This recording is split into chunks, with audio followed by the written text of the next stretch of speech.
अस्सलामुअलैकुम नाज़रीन, हमारे सिराए HRJDO न्यूज़ ऐं आहियां वज़ीर उन्नड़। ख़बर शामिल कयूं था यूसुफ रिंद जी। सिंध यूनिवर्सिटी जामशोरो जे नुमाइंदा तंज़ीम सेवा जे अॻूणी सदर गुलाम नबी भलाई ऐं उन जे ग्रुप जे साथी मुलाज़िमनि ख़िलाफ़ दाख़िल केसनि ऐं पुलिस चढ़ाईअ ख़िलाफ़ इंडस हाईवे सिंध यूनिवर्सिटी जे CNG स्टेशन खां हिक रैली कढी जामशोरो पुलिस ख़िलाफ़ नारेबाज़ी कंदा प्रेस क्लब अॻियां मुज़ाहिरो कंदे धरणो हयो वियो। उन मौक़े ते एहतजाज कंदड़ कादिर बख़्श भलाई, जान मोहम्मद डाणी, रशीद शोरो, गुलाम मक्सी ऐं ॿियनि चयो त सिंध यूनिवर्सिटीअ जे मिनी अस्पताल में बाहि जे वाक़े में असांजा मुलाज़िम साथी सड़ी ज़ख़्मी थी पिया हुआ। उन्हनि जी वार न थियण करे असां उन अस्पताल मिले ख़िलाफ़ पुरअमन एहतजाज कयो त अस्पताल इंचार्ज अनीला आगा असां मथां भंज ड्राह हमले जो कूड़ो केस दाख़िल कयो आहे। वरी पुलिस उन जी वंगारू थींदे SHO असद परियाड़ जी अॻुवाणी में असांजे घरनि में भंज ड्राह ऐं घर भातियुनि ते तशदुद कयो वियो आहे। अहिड़े अमल जी सख़्त लफ़्ज़नि में मज़म्मत कयूं था।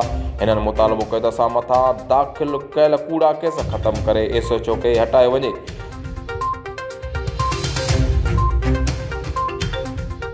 HRJDO न्यूज़ में फ़िलहाल एतिरो ई। वधीक ख़बरुनि अपडेट्स लाइ ॾिसंदा रहो HRJDO न्यूज़।